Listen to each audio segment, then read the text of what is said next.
so let's get ready with me first मुझे सूटा पिंधि जोटा मुझे फ्लिपकार्ट ऑर्डर करी देन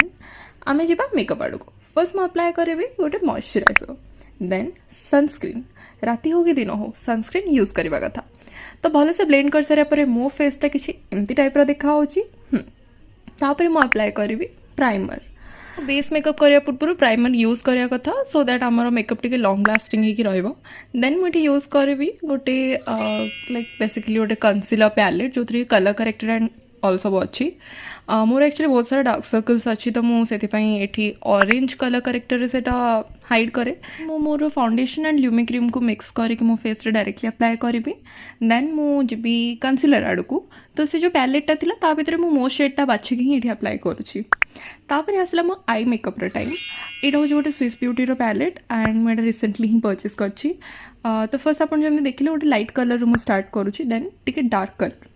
माने मो ड्रेस को मैच करके तापर पुणी थे मुझे देखली कि ठीक से ब्लेंड है तो मुझे पुणी से लाइट सेडटा को पुणी थे यूज करके भल से ब्लेंड करुँची देन मुझे